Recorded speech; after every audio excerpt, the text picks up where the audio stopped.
Hello everyone, it's me, One Gaming for a video. Today, we're gonna be doing another reaction video, and of course, another reaction to the MatPat Appreciation Marathon. Yes, I know.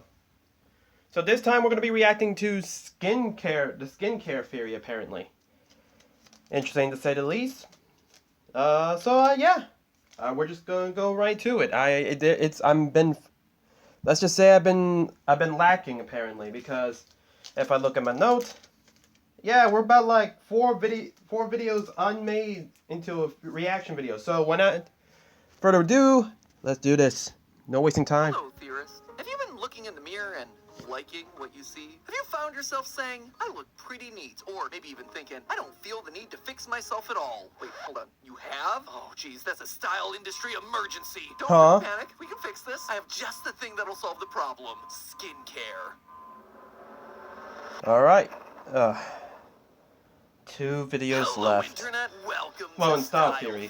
The fresh-faced addition to the Theorist family that's creating new wrinkles in your brain. Today Ooh. we're talking about skincare, in an episode that I've wanted to tackle since before the channel was even a little twinkle in my eye. Skincare, from washes, toners, creams, and serums, is a huge piece of the style pie, and so I'm grabbing a heap and helping of it before my time as channel host ends. Also, let's face it, I should probably be looking into skincare for myself at this point. I've lived the last 10 years on lots of fast food and very little sleep. Not really the best recipe for a glowing, wrinkle-free complexion, but I'm sure that if I just look at a few brands and see what they have to offer, I'll be able to fix myself up in a jiff.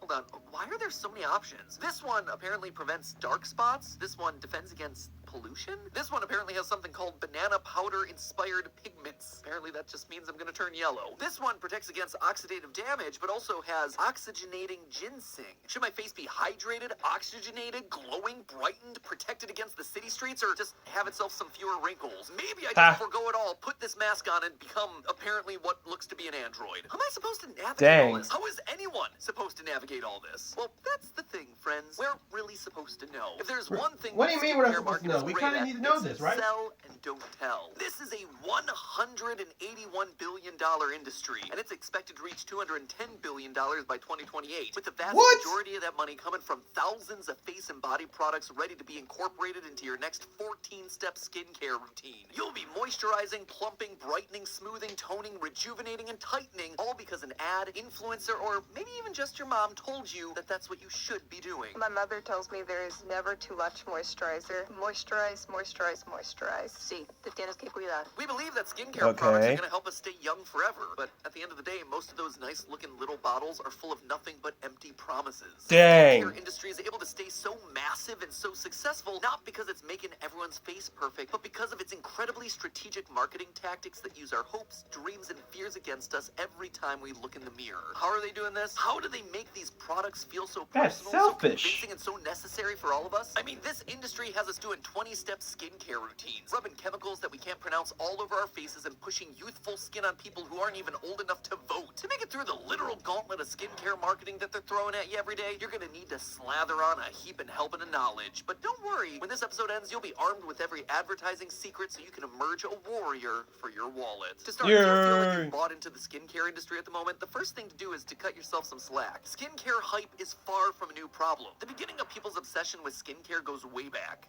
Before that. Oh, way before that one too. Actually to 3000 BC. To the original influencers, the ancient Egyptians. That's right, according to the records that we have, the pharaohs were the first official beauty creators, slathering on skin cream to preserve their baby soft skin. They used natural moisturizers like olive oil and herbs. They mixed together sand and honey to make exfoliating scrubs. Cleopatra was even known for bathing in sour milk, which apparently acts as a natural chemical peel. Honestly, if any one of those methods showed up on TikTok here in 2024, we'd all be like, OMG, that is so genius! And then everyone would be leaving their milk out in the sun so they could pour it on their faces a couple hours later. Full props to Cleopatra, she definitely started a trend, but it begs a pretty important question.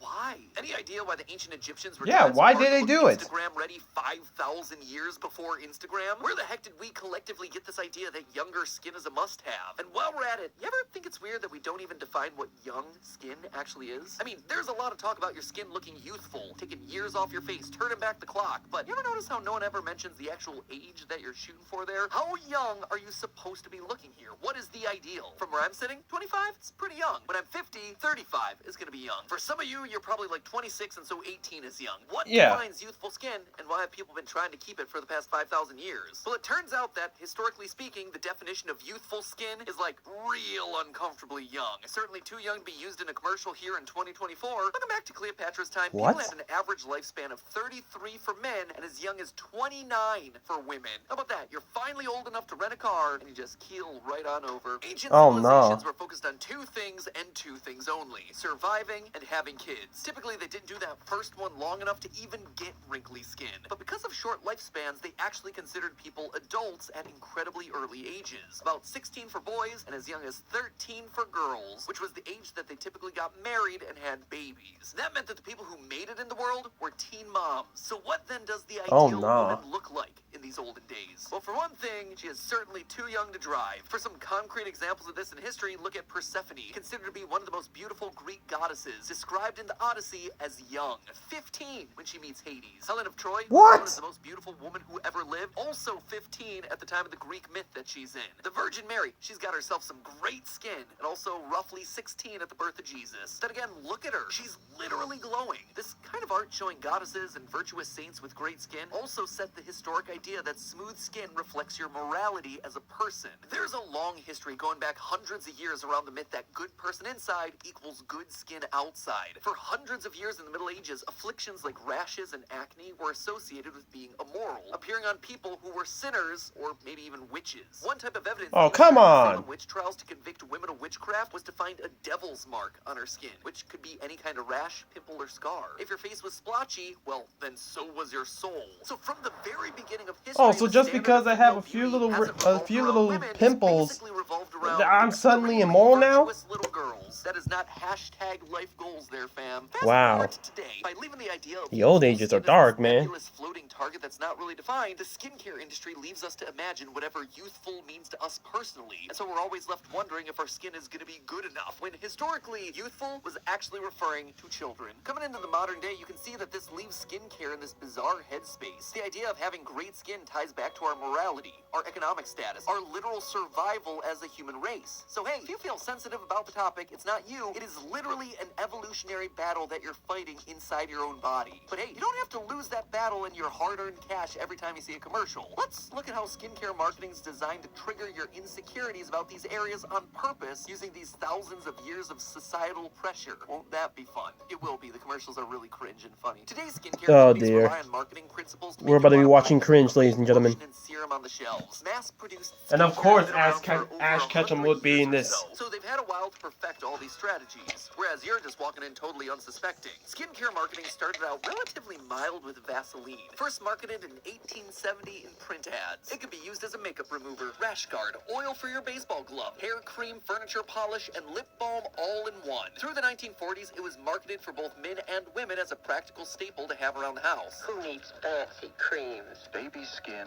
lips, hands too. Vaseline Petroleum Jelly. Is doing it all. Because who doesn't want to take care of their face using the same goop that they use to oil their rusty wagon wheel? But then things started to heat up when a new wave of products hit the market. The skincare juggernaut of the 50s, Cold Cream. Cold Cream used major marketing tactic number 1, problem agitation solution marketing. Now a well-known advertising tactic. Step number 1, tell the customer that she has a problem that she didn't know existed. Step number 2, make that problem seem really annoying. Something that's gonna just bother her throughout the entire day. Step number 3, tell her how your product's gonna fix the problem and improve her whole life in the process. Okay. If you've seen any made-for-TV ads, And this then is step 4, money, money, money. Do you struggle and strain to reach high places, behind the couch, or in small, tight spaces? Well, not anymore.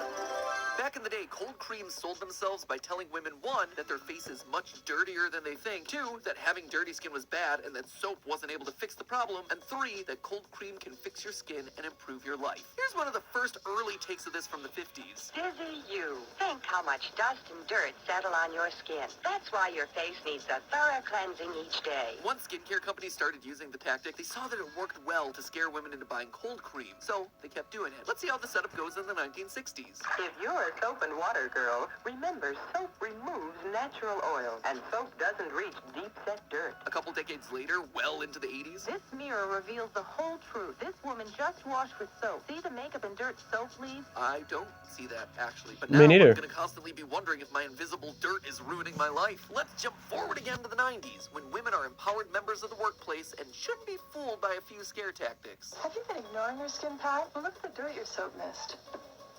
Oh. In each and every case, Oh, no. cold cream is the magic fix for that horrible problem of invisible dirt on your skin, apparently. That's why Invisible Cellon Cold dirt. Cream is especially recommended true for a evil. young complexion. Huh, there's that thing about being young again. Once a day, really cleanse with Sin- Pond's Cold Cream. Now your skin looks radiantly clear. That's why, as a skin consultant, I recommend Pond's Cold Cream, lifting away makeup and dirt that soap left behind. See? Hold up, what's a skin consultant? Pond's Cream deep down into your pores. I also Looks want to great. know what a skin So consultant soft. is. Same tactics, same messaging for almost 50 years. It works because it makes you think that there's something wrong with what you're doing, when what you're doing is probably totally fine for your skin. To make matters worse, this problem agitation solution marketing dovetails perfectly into marketing tactic number 2, FOMO. See, if you're presented with FOMO? a problem, and then an ad tells you that it's going to solve your problem, suddenly if you don't buy the product, well, then you're missing out. To add to all that pressure, we live in an age where there are thousands of beauty influencers online who are constantly getting products, just hundreds of new products shipped to them in the mail. Many of them swear by these products when they're showing them to you in a video, even though they might have just gotten them for free in a PR package. They might have been sponsored by the brand, or, they might have just tried them the one time. Just like problem agitation solution marketing, FOMO preys on the most powerful emotion. Or of got God, paid to do fear. it. Instead of inspiring you to buy something, it makes you feel bad that you don't buy something. So how do you spot these tactics? Well, it is literally every skincare video on TikTok. Love, love, love this. Absolutely get it. Okay, y'all, this is how you're gonna get glass skin for 2024. Use a gauze towel to dry your face. If you use a regular towel, I swear to God, it's gonna break you out. Use Panoxyl once a week. I freaking swear by Panoxyl. And lastly, you can never have enough hyaluronic acid in your skincare. But personally, I love this TikTok, where it's literally just labeled skincare tips that'll save your life. And here people accuse me of clickbaiting. Skin Talk trends Ha! like glass skin, bubble cleanser, that weird green stick mask from a couple years ago, all of them driven by FOMO. The smartest thing that you can do in the face of all this fear-based marketing is to just walk away. Think about what you really need. Unfortunately, the skincare industry is plenty well equipped to make you feel stupid and blur the lines. One of Get a life scent that lasts with favorite tactics to continue to blur that line is to tell you you're buying something because science. A quick reality check here, Yes, friendos. Skincare science. products fall into the category of course. cosmetics, not medicines, so they don't have any testing or approval requirements from agencies like the FDA. The best they can do is unofficial testing, like here in this 1950s commercial where they made people's faces radioactive to test cold cream. Probably the craziest thing I've ever seen. Cleansing tests were made by an independent testing laboratory. This same kind of dirt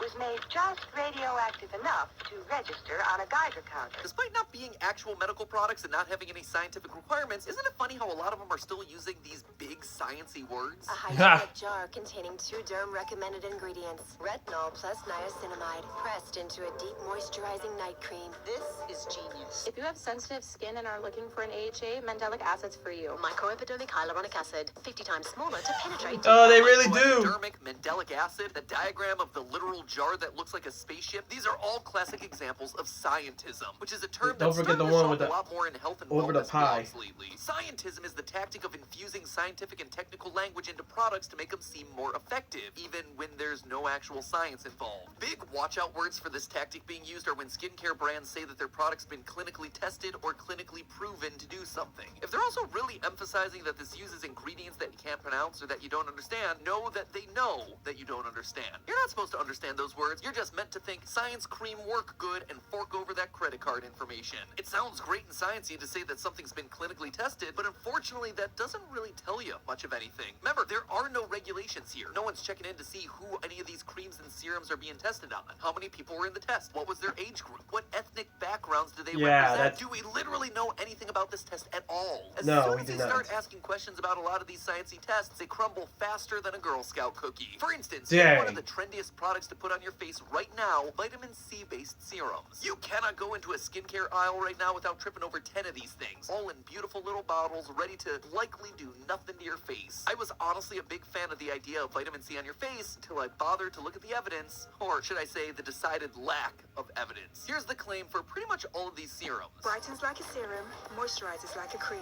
For even, bright, glowing skin. Oh no. Even bright, glowing skin? Amazing! In just 1 Yes. hour, skin is replumped. This one bottle also does like 4 things, all of which sound amazing and involve this droplet of serum whizzing through another dimension. But again, where's the data to back it up? And if you're looking to keep your data hidden from prying eyes, you'll love the sponsor for today's episode, NordVPN. Oh no. Whenever you're browsing the internet, now then, back to the episode. Well, some products that just have no data. A lot of drugstore or smaller brands are kind of like this, so if you use them, you're just taking them at their word. For some Yep. higher end brands, though, they do claim to have tested their products, and they might even list the results on their website, like this vitamin C serum from Estee Lauder. They say that 86% of unknown testers, I guess, said that their skin tone looked more even. 88% said that their skin felt firmer. That sounds pretty darn great, right? That's Yeah, numbers. that sounds That's good. data. Well, it's certainly not nothing, but dig a bit deeper, and I'll let you decide if the numbers are still convincing. The fine print on the website lets us know that they had less than 100 people in their clinical trial. Already not great. Fewer people than you had at your bat mitzvah. No information about what age they were, their ethnicity or skin type, if they were able to use other products, what the overall parameters of this entire thing were. You get the idea. There is a lot that actually goes into scientific experiments that is nowhere to be found here. And remember, we're talking about a 3.4-ounce bottle of cream. That is less than a travel size for $100. But okay, back to what they do have. This data is based on them using the cream for 6 weeks straight. The instructions say to use it 2 times per day, so that's 84 applications, and it's ideal, their words, after using yet another product. But we Alright. don't know if that was related to the experiment. On top of all of that, some of the bigger claims, like the fact that it'll reduce your acne scars and dark spots, minimize your pores, those don't have any evidence. Not even a footnote in here. I don't know about you, but looking at this, didn't feel like enough. Is there anything else we can do as customers to try and get more information? Well, I Maybe. tried. I did an internet search for the Estee Lauder studies that would be published if they were public, and I found nothing. I'm not blaming Dang. the company for this. It could be that I just missed them. It could be that they haven't publicly published the data. I'm not trying to shame them or anything, but I wish that they had linked to the actual study somewhere on the site. The message this sends to me is that they want me to feel like I have the scientific data I need to shell out $100 for a tiny vial of serum, but they don't actually want me having access to the full slate of numbers, lest I find some that doesn't quite live up to the promises that they're so keen on promoting. Since I couldn't find information on this specific Estee Lauder study, I decided to broaden out my search to look for any clinical studies done on vitamin C serum to see what is available out there in the public. For such Alright. a well-known product, there was a lot less than I expected. Well, there were a couple, and I do mean 2 or 3 studies in middle-aged patients that showed vitamin C reducing sun damage. The broader results were underwhelming and often nothing at all. The most comprehensive clinical review I found from September of 2023 listed 7 clinical studies that have been done with topical vitamin C since 2010.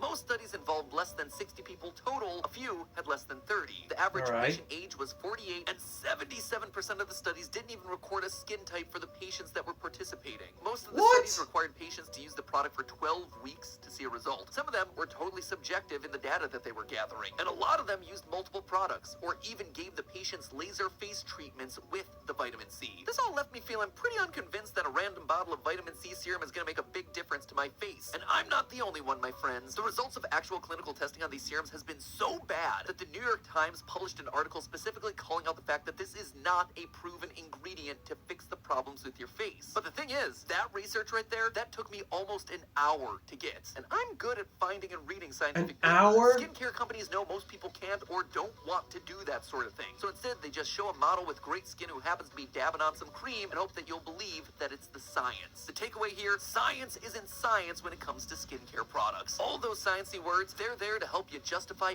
enormous price tags. And no one's regulating whether or not they're going to do anything to your face. Speaking of enormous price tags, there's one more big marketing category that we got to talk about here. And it's one that you'll know well if you've spent time on YouTube. Aspirational advertising. The idea of aspirational advertising is to show you some awesome, better version of you that seems just out of reach. But you know what could bring it within your grasp? Buying this product. This started as early as the 1950s, when using skincare promoted Dang. the aspirational dream of getting a husband. I'm marrying Mervyn. Creaming twice each night with Pond's cold cream. Once to get off makeup and grime, then again. That's the secret. Mervyn! I never dreamed you'd want want to marry me? She's not the only one creaming her face to fulfill her dreams. Hey, I've been yo. creaming my face twice every day for 7 days. Wow, Fawn's 7-day beauty plan really works. Then, of course, there are those people who aspire to seduce the boss while on the job. What's wrong with me? My skin's so drab. Creamed my face twice. Seduce with the Pond's who? cold cream. Pond's 7-day beauty plan really works. Yes, it's a lovely day. Eventually, beauty brands caught on to the idea that women aspire to do more than just date. So aspirational beauty content centered around doing it all. I live with the time. I discovered Plenitude Advanced Wrinkle Defense Cream from L'Oreal. Nowadays, aspirational beauty content centers around influencers online. You know exactly what I'm talking about. The grammars and talkers who have perfect skin always do their 47-step skincare routine and always dress well, eat well, live in a beautiful home. Everything And you want to it's be. always every day, their isn't it? secret. Celebrity skincare routines from Paris Hilton, Ariana Grande, Kendall Jenner. All of them are great examples of these aspirational skincare moments that make us believe that we too can look like Kendall as long as we shell out $300 for her night cream. We might recognize in our little thinky brains that these people have had professional procedures, plastic surgery, camera magic applied to them, but there's still part of us that wants to be closer to the beautiful club by buying the same products that they have. This marketing also does a great job of applying a dollar value to how much we care about ourselves. How much is it worth for you to look like Kim Kardashian? Is it worth a $50 retinol cream? A $200 face mask? A skincare regimen that'll cost you $600 across 12 products at Sephora? This kind of marketing is constantly forcing you to ask, am I worth that much? Oh wait, that sounds like a familiar phrase. Because I don't know, guys. I'm gonna just say this, okay? I'm not. I really don't have like the experience or feel like the right person to say this, but honestly, I don't really get why many people are putting cream on their face, thinking that they're gonna like, look younger, and they think I have to because this makes me more pretty. Guys, girls, listen to me, all right? All my girl gamers out there, I'm gonna need you to listen. It don't matter, okay? You are beautiful the way you are, okay? You're wonderful. You're beautiful the way you are. You don't need to put thousands, and I mean thousands of dollars worth of cream just to make you look, 2 years younger than you are? You are you're worth it. You're great. You don't need makeup to make you look good. I just don't think I see the appeal of putting cream like that.